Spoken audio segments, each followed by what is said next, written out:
cita con aroma literario, poesía, cuentos e historia que te invitan a viajar con la imaginación. Bienvenidos a Café y Lectura con Gilberto Hernández. Muy buenas tardes, les habla Gilberto Hernández y esta tarde vamos a hablar de las Naciones Unidas.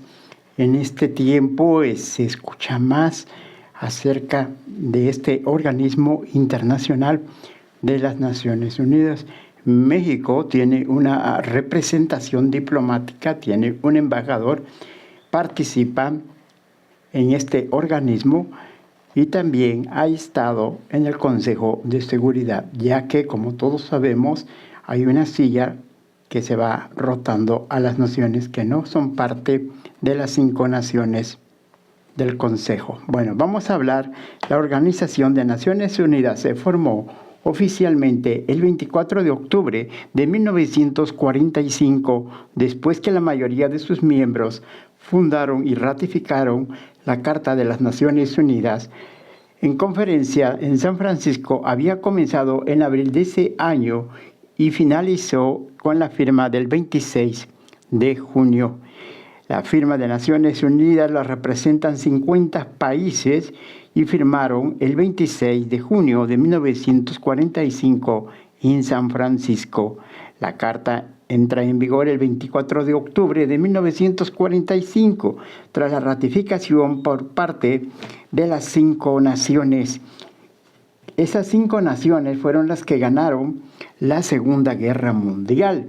Por eso ellas son permanentes y tienen el poder del veto. ¿Cuál es el veto? Bueno, el veto es que si un país propone algo, debe de ser aprobado por los 5 países. Si uno de ellos no está de acuerdo, eso se llama veto, entonces no pasa. Vamos a hablar después si este organismo es democrático o realmente no lo es. Vamos a ver. Los miembros, inicialmente 51 estados, se convirtieron en miembros originales, incluyendo aquellos que firmaron la Declaración de Naciones Unidas en 1942 y participaron en la conferencia. Celebración el 24 de octubre. Se celebra anualmente el Día de las Naciones Unidas. Los países que ganaron la Segunda Guerra Mundial son los que fundaron este organismo internacional. Los principales fue Estados Unidos, Reino Unido, la Unión Soviética, China y Francia. Estos 5 países se convirtieron en miembros permanentes del organismo principal, responsablemente manteniendo la paz y seguridad internacional. Y también tienen derecho al veto, lo que yo les explicaba. El veto es el poder que tienen los 5 miembros permanentes del Consejo de Seguridad de Naciones Unidas. Entre ellos hay que recordar que es Estados Unidos, China, Rusia, Reino Unido y Francia. Para bloquear unilateralmente es una resolución que procede incluso aunque la mayoría de los países, diríamos como la Cámara de Diputados, ¿no? Gana el que tiene más votos, el sí o el no. Entonces, si tiene más diputados el sí, pues gana el sí. Si tiene más diputados los que votan en contra del no, pues no pasa. En este caso no es así. En este caso, unilateralmente, los únicos que deciden el futuro son 5 países. Si uno de ellos no está de acuerdo, no pasa. Siendo una herramienta controvertida que asegura la participación de las grandes potencias, pero a menudo paraliza la acción del Consejo porque uno de sus miembros vota en contra. Para aprobar una resolución se requiere el voto de 15, pero si uno está en desacuerdo, pues ya no. Uno de los miembros permanentes vota no, emite un veto de resolución, se puede aprobar sin importar cuántos votos haya tenido, lo que yo decía. Aunque otros tengan la mayoría, Si los 5 votos de los 5 países dicen no, no es no. El veto es la resolución y puede ser y tiene derecho necesario en Naciones Unidas. No es democrático sus resoluciones principalmente ante crímenes de guerra que cometen los miembros que forman la ONU.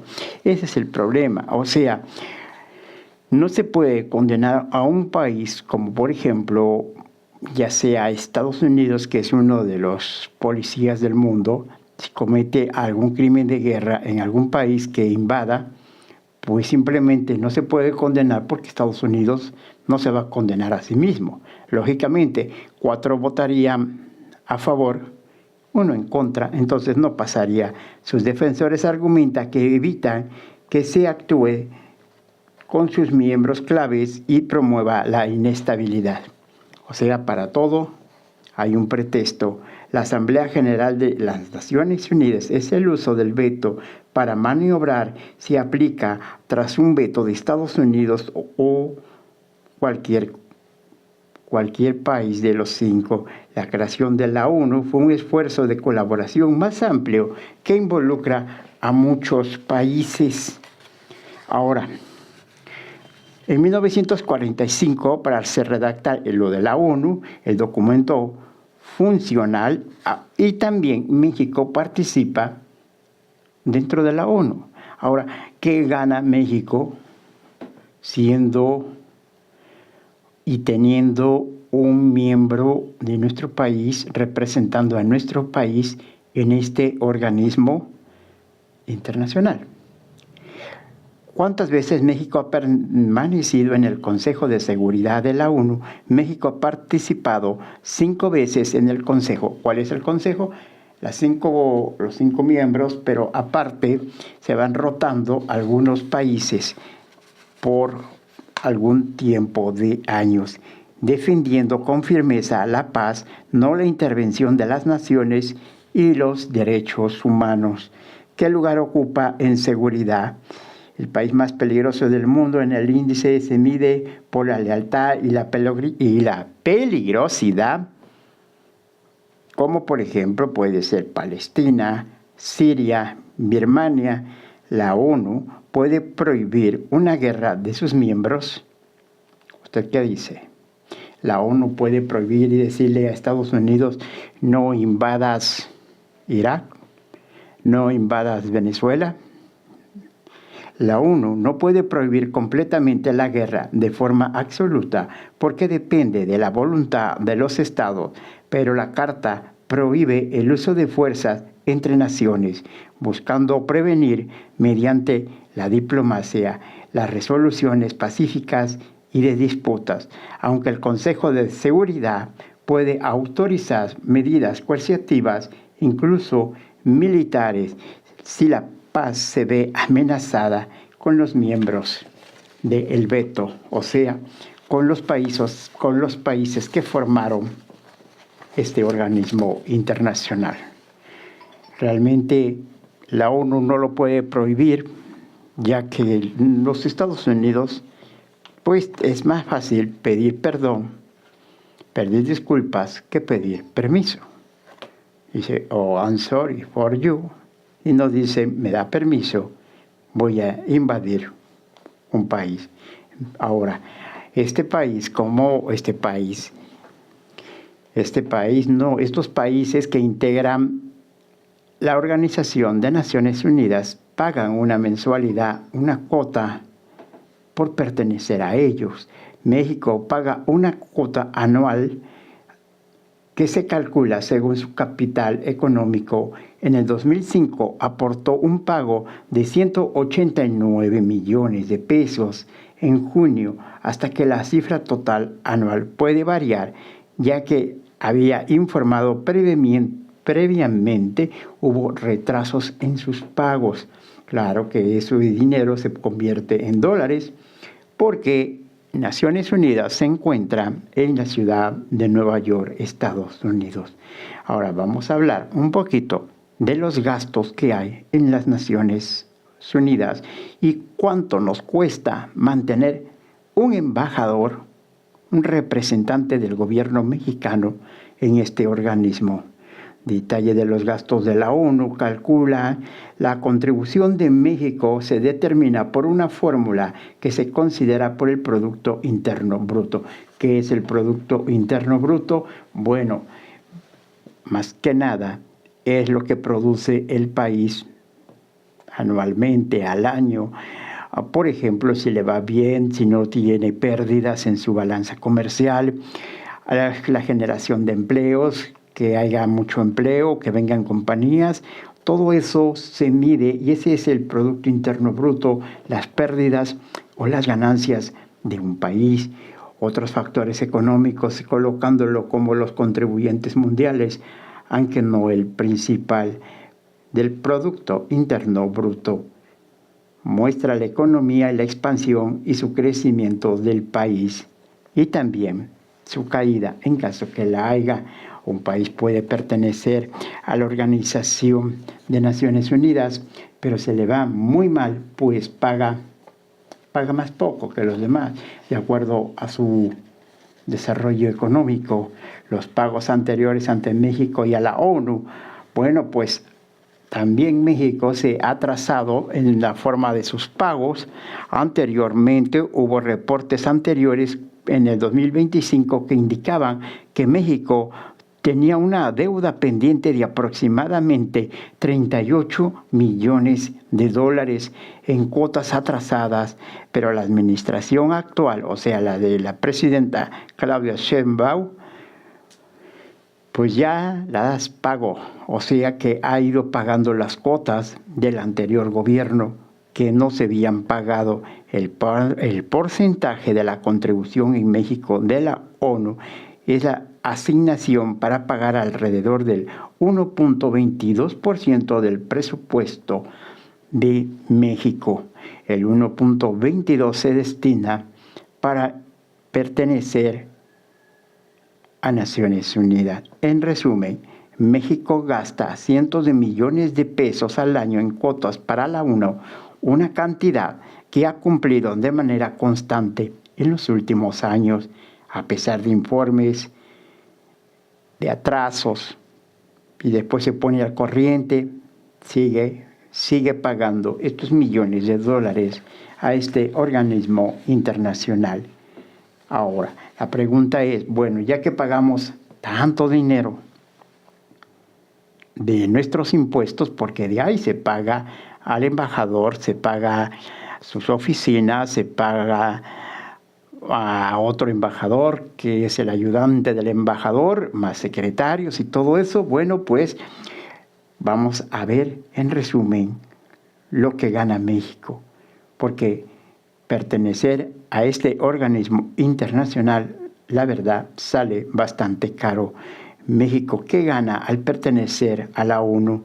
México gana en su membresía un foro global para promover la paz y el desarrollo y los derechos humanos, acceso a préstamos, como tenemos al Banco Interamericano de Desarrollo, que si en un momento difícil México, que eso ya lo hemos vivido, solicita un préstamo al Banco Mundial, pues se lo puede dar. ¿Por qué? Porque pertenece a un organismo internacional, porque no estamos aislados. Y también otro préstamo se lo puede pedir al Fondo Monetario Internacional. Hay que recordar que el Fondo Monetario Internacional son capitales de estos países que ganaron la Segunda Guerra Mundial. El respaldo diplomático para los conflictos mediante el diálogo y la oportunidad de fluir. Yo recuerdo que apenas iba a haber una resolución de Naciones Unidas cuando el presidente de los Estados Unidos, George Walker Bush, bombardeó los países de Irak. No se esperó a la resolución un día antes porque había dicho que había armas de destrucción masiva, lo cual pues no fue cierto. Hoy Estados Unidos había dicho, por ejemplo, yo no estoy de acuerdo con Nicolás Maduro ni la dictadura, sinceramente estoy muy feliz que lo hayan derrocado y que le hagan un juicio, y no solamente a él. Por ejemplo, quiero que también arresten a Nicolás Maduro ya está en la cárcel, a Padrino López, que es el jefe del ejército de Venezuela, y el señor Diosdado Cabello. Son principalmente grandes dictadores y asesinos en Venezuela. Bueno, pues lo que yo iba a decir exactamente es que Estados Unidos dijo que había el cartel de los soles. Apenas hace unos días, Estados Unidos declara que el cartel de los soles, como narcotraficantes, no existe. Eso me recuerda las armas de destrucción masiva que había dicho George W. Bush, y hoy Donald Trump acusa a Nicolás Maduro y a todo el cartel ese, y yo también lo llegué a pensar que tenía grandes mafias de narcotráfico, y resulta que no. Reafirmando su postura como país constructivo y multilateral, además fortalece su imagen internacional y participa en la toma de decisiones globales, aunque implica contribuciones financieras significativas. Ya hemos visto cuántos millones de dólares se gastan por ser parte de este organismo internacional. La membresía de las Naciones Unidas se unirá en una inversión diplomática y estratégica que le permite a México proteger sus intereses, promover sus valores y colaborar con las contribuciones del orden mundial. La pacificación es una de las partes que dice uno, pues vale la pena pertenecer a este organismo internacional, y también sabemos el apoyo económico en caso de una crisis financiera. Estos organismos internacionales nos pueden prestar dinero, pero estos organismos también dicen: sí te presto dinero, pero ellos son los que obligan a los gobiernos a mantener la política económica. ¿Cuál es? Gastar o tratar de gastar, que gaste menos el gobierno en sus funciones para ahorrar, para que ahorre el Estado, sea más pequeño, y al mismo tiempo se pueda pagar esta deuda que muchas veces no se paga.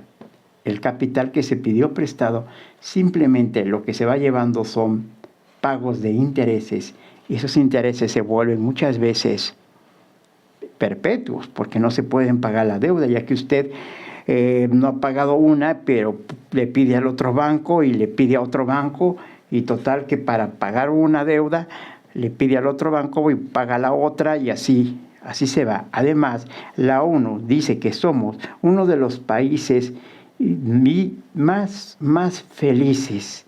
México se ubica en los 25 países con mayor felicidad en el mundo.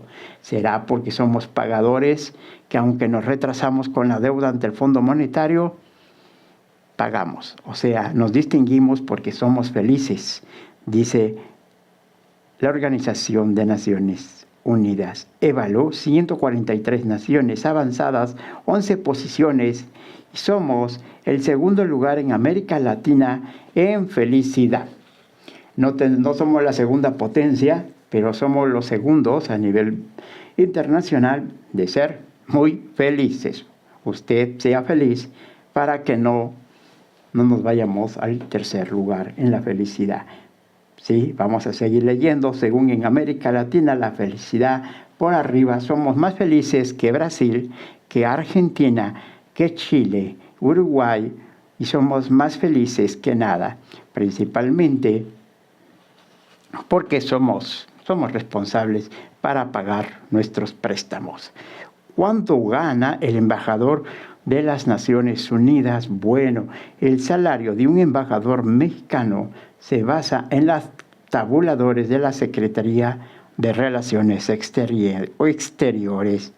El sueldo mensual son 12,114.42, pero este monto se complementa con prestaciones y un factor de ajustes por ubicación, haciendo el ingreso total que supera los 300,000 mensuales. Y esos no son pesos, esos se llaman dólares.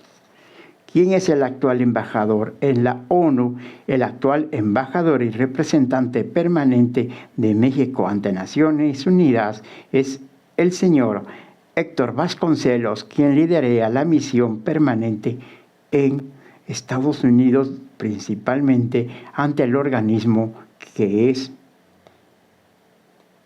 Naciones Unidas. La organización se encuentra en la ciudad de Nueva York. ¿Sí? También tenemos a otra embajadora, que es Alicia Guadalupe Buenrostro Maciel, como representante permanente alterna. O sea, si no se encuentra el titular, se encuentra la otra embajadora, que es Alicia Guadalupe Buenrostro. Puntos claves sobre Héctor Vasconcelos: es un cargo oficial, representante permanente de México ante la Organización de Naciones Unidas. La presencia de un organismo participa activamente en discusiones y foros dentro del Consejo de Seguridad y otras comisiones de la ONU, ya que dentro de la ONU hay muchas comisiones. Por ejemplo, está las comisiones de derechos humanos, están las comisiones de la contaminación a nivel mundial, las posturas de México en temas internacionales. Se han expresado la visión de México, y esto es parte de lo que tenemos hoy en Café y Lectura, que es la embajada, nuestro embajador ante Naciones Unidas. Muchísimas gracias por estar acompañándome esta tarde y les agradezco profundamente su visita a nuestra página. Mi nombre es Gilberto Hernández. Gracias por compartir este momento con nosotros. Recuerda, siempre hay un libro esperando para acompañar tu café. Hasta la próxima. Café y Lectura con Gilberto Hernández.